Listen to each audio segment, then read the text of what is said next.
Às 10 horas mais 39 minutos, de volta com o CBN Maceió nesse feriado de proclamação da República, nesse 15 de novembro de 2022, aproveitando aqui para lamentar e se solidarizar, né, com os familiares de Luiz Antônio Fleury Filho.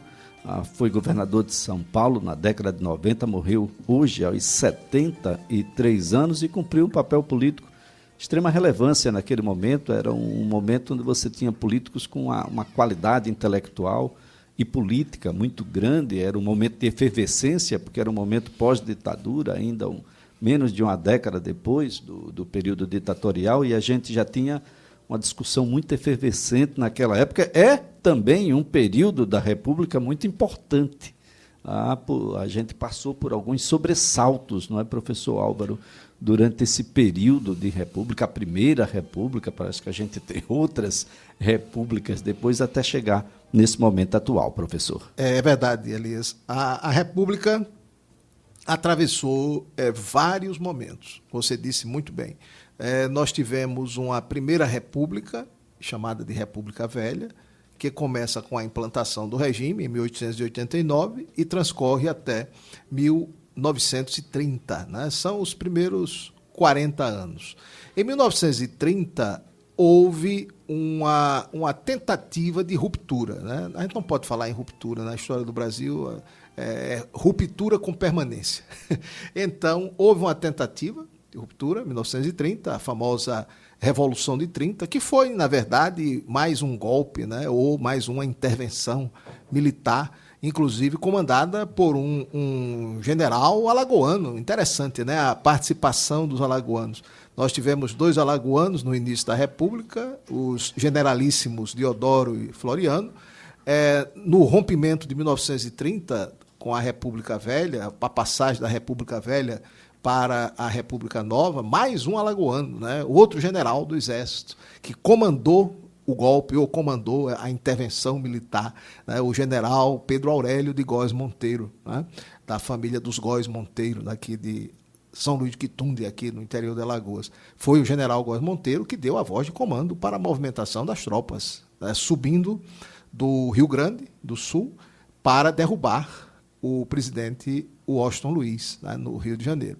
Então, em 1930, se inicia uma república chamada de República Nova, né, ou Segunda República, que transcorre a partir de 1930 e vai até 1945. São 15 anos. Esse momento é chamado de Era Vargas, porque foi o período em que Getúlio Vargas esteve à frente do poder, ininterruptamente, 15 anos, de 1930 a 1945. É claro que ele só conseguiu esse feito graças ao apoio incondicional das Forças Armadas, né?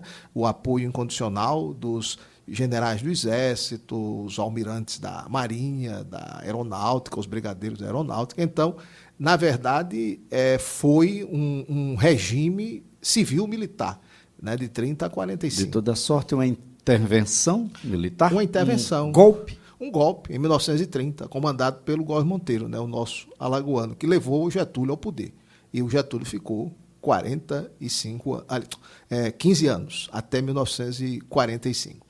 Em 45, Getúlio, por mais uma intervenção militar, é afastado do poder. Os mesmos militares que colocaram, tiraram o Getúlio. Ele foi afastado por outra intervenção militar, né? Mais um golpe. E, novamente, liderado pelo o mesmo general Góes Monteiro. Colocou e tirou. E tirou. O Góes Monteiro era muito poderoso, né? O general, nosso conterrâneo aqui, alagoano, o general Pedro Aurélio de Góes Monteiro, era um homem poderosíssimo. Foi o homem mais forte da República entre 1930 e 1950, né? Era quem mandava e desmandava na República. Inclusive, foi eleito senador pelo estado de Alagoas, né, em 1946, na Constituinte de 46. Aí tivemos uma Constituinte, o Brasil volta à normalidade democrática, com a eleição do presidente Eurico Gaspar Dutra. Aí começa, de 46 até a interrupção democrática em 64. Em 64, a democracia novamente é interrompida por uma outra intervenção militar, um golpe militar. Outro golpe.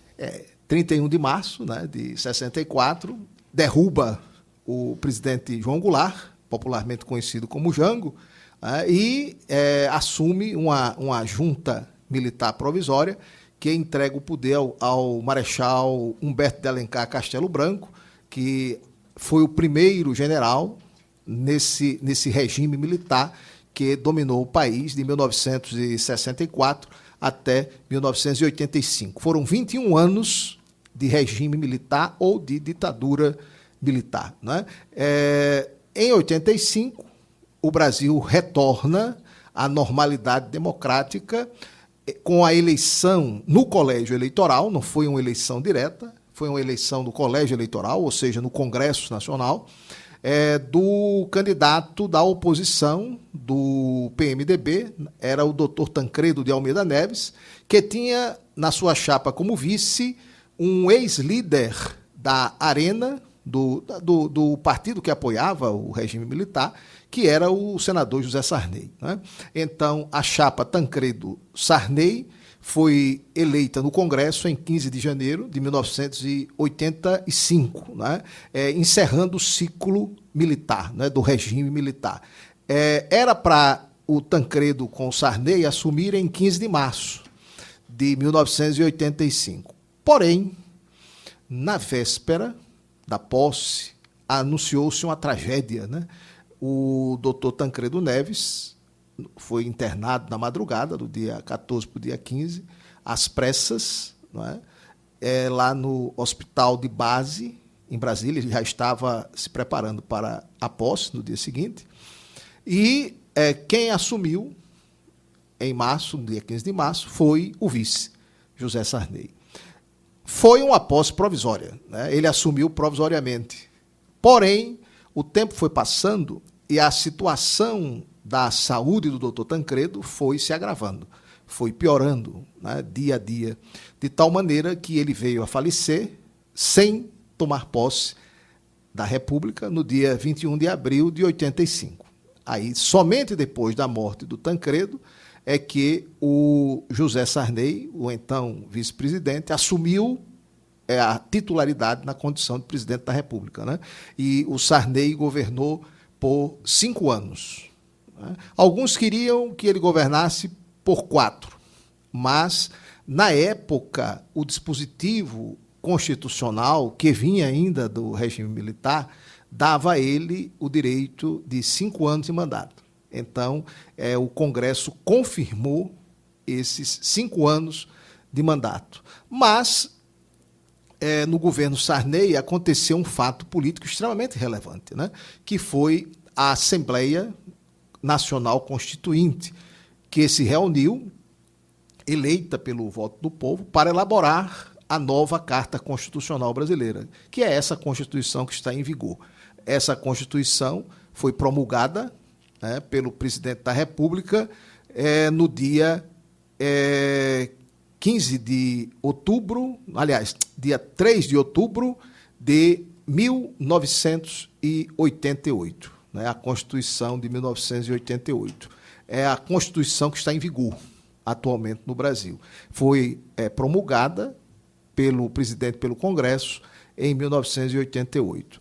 Então, passada essa fase, né, do regime militar e do governo Sarney, aí se inicia uma nova fase a partir da eleição presidencial de 89. Né? A partir daí, para cá, até hoje, todos os presidentes da República, eles foram eleitos pelo voto popular, né? Pelo voto direto do cidadão. O único presidente dessa nova república que não foi eleito assim foi o Sarney, né? Que foi eleito pelo colégio eleitoral. Mas, a partir do presidente Fernando Collor, todos os presidentes foram eleitos pelo voto direto do cidadão. A primeira eleição foi em 89, o presidente Collor assumiu em 90, né? Em janeiro de 90, teve um curto mandato de apenas 2 anos. Em 92, ele renuncia para evitar o processo de impeachment, mas, contrariando as expectativas, o processo foi implantado e ele sofreu, né, um processo de impeachment. O primeiro presidente da República na história aqui do nosso país a sofrer esse tipo de processo, né, um impeachment. E ele perdeu os direitos civis e políticos por 8 anos. Quando o presidente Collor se afastou, assumiu o seu vice-presidente eleito, né, que era o Itamar Franco, senador da República. Mineiro, né, político tradicional, mineiro. Itamar Franco assumiu em 92 e governou até 1995, janeiro de 95, né, no dia 1º de janeiro. Na verdade, ele já passa até 94. aí para o próximo presidente. Né? Exatamente.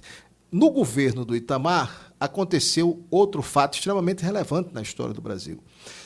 O Brasil, que vinha desde o final do regime militar num descalabro econômico muito grande, né, uma inflação, houve meses da inflação registrar 80% ao mês. 80% ao mês. Hoje a gente tem uma inflação anual que não passa de 5%, 6%, não é? No máximo 7%.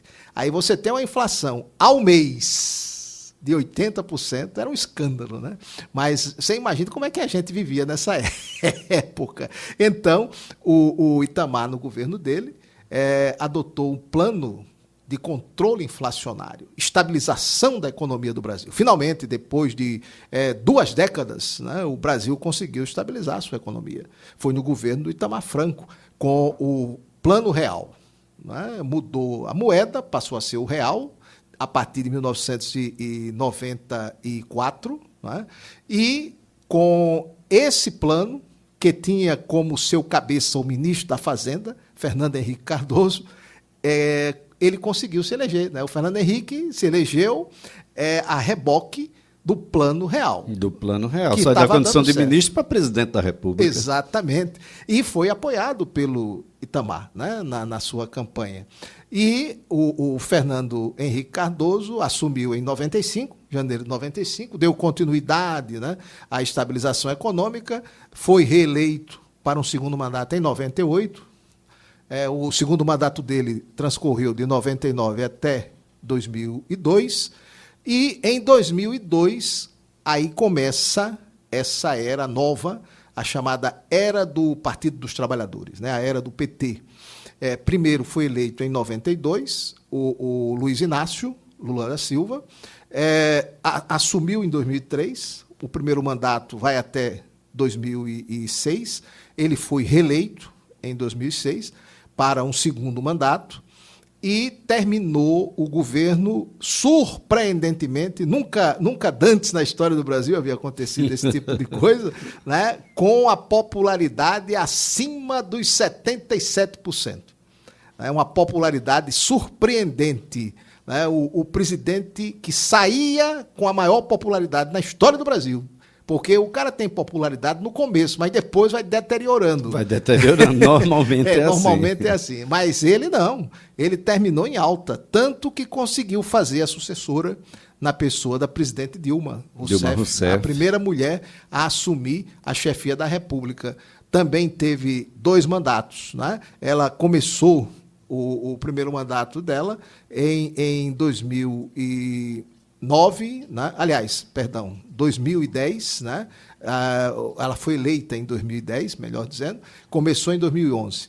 Aí na outra eleição, em 2014, ela foi reeleita, começou em 2015. Só que esse segundo mandato foi interrompido, né, pelo processo de impeachment da presidente. Impeachment, seria o segundo, né, nesse espaço que, do ponto de vista histórico, é muito curto. Né? Isso mostra um choque, um conflito de interesses muito grande nos bastidores da política republicana. Né? Aí, Elias, com a saída da Dilma, assume o vice, que foi eleito com ela, que é o Michel Temer, né? Do PMDB, uma aliança do PT com o PMDB. O Michel Temer completou o mandato, 2 anos de governo, ele ainda tinha, e depois da saída do Temer, assumiu o atual presidente, né? O presidente Jair Messias Bolsonaro. Então, essa é a trajetória republicana, né? Republicana. Esses 133 anos, né? E temos agora um fato extraordinário, porque nunca antes aconteceu no período republicano, que é um presidente chegar ao seu terceiro mandato. Terceiro mandato, que foi a eleição mais recente, agora, com o presidente sendo eleito para um terceiro mandato. Nós tivemos no Brasil presidentes reeleitos, como foi o caso do Fernando Henrique, o próprio Lula e a Dilma Rousseff. A Dilma Rousseff. Mas uma terceira eleição é um fato absolutamente inédito na história republicana brasileira. Então, por si só, isso já é suficiente para fazer do presidente Lula, Luiz Inácio Lula da Silva, um ícone na história republicana brasileira. Bem, professor, aí a gente ouve falar de novo em intervenção militar. Leia-se, golpe.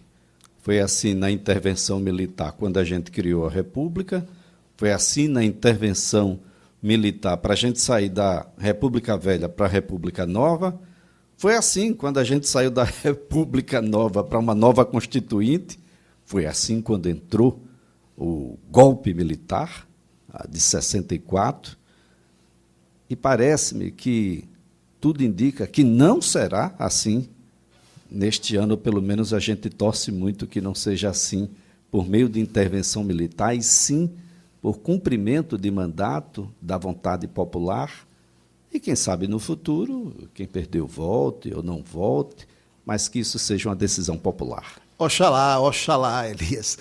Veja bem, nós tivemos na história republicana, como você bem frisou, algumas intervenções militares. Por quê? Porque as Forças Armadas, principalmente o Exército, as Forças Armadas saíram extremamente por cima da Guerra do Paraguai. Terminada a Guerra do Paraguai, eles saíram como heróis da Guerra do Paraguai. E é a partir da Guerra do Paraguai que começa, a gente pode colocar aí o marco inicial dessa tendência do militarismo na história do Brasil. Antes disso, na época do Império mesmo, nós não temos uma tendência militarista. O que é o militarismo? É a presença e a atuação marcantes e constantes, através de intervenções constantes e marcantes dos militares na vida política. É isso que a gente chama de militarismo. Por quê? Porque os militares têm um papel, têm a sua função determinada por lei, pela Constituição. Então, eles devem cumprir aquilo que é determinado pela Constituição. Não é competência dos militares administrar o Estado, governar. Definitivamente não se constitui um poder e muito menos um poder moderador. Moderador, exatamente. Então, essas intervenções, elas vêm sendo constantes na história da República. Isso aconteceu, como você disse muito bem, na implantação do regime republicano, com Deodoro e Floriano. Isso aconteceu em 1930, com o fim da Primeira República, da República Velha. Isso aconteceu também em 1945, para o afastamento do presidente Vargas, e isso aconteceu em 64, para o afastamento do presidente João Goulart, o Jango. Só que há uma diferença. Nós tivemos, em 1889, 1930, 1945, nós tivemos intervenções militares, pontuais. Mas os militares passavam o poder para um civil. Isso aconteceu, por exemplo, com o Getúlio Vargas, isso aconteceu depois do Getúlio. Agora, em 64, o que ocorreu foi que os militares fizeram a intervenção e assumiram o poder. Essa é a diferença. Então, nós tivemos um regime militar de 21 anos, o que não havia ocorrido antes. Então, uma coisa é a intervenção militar, outra coisa diferente é um regime militar. E essas intervenções, elas são regradas pela Constituição. A Constituição atual não permite isso sem autorização do Congresso Nacional, que é onde nós temos ali não só os representantes estaduais, por meio dos senados, mas o representante do povo, a Casa do Povo, que é a Câmara Federal. Não pode ser por uma ideia de um general qualquer a que isso venha a acontecer. É preciso que a gente fique muito atento a essas coisas, porque isso pode modificar a forma como você nem imagina o significado, e alguns que imaginam sabem o significado de um golpe, de uma ditadura. Professor Álvaro Queiroz, é sempre um prazer tê-lo por aqui. Excelente feriado aí de proclamação da República. Muito obrigado, Elias. Um abraço a você e a todos os amigos ouvintes da Rádio CBN. Um abraço, beijo no coração de todos. CBN Maceió estará de volta amanhã, a partir das 9 da manhã. Até lá.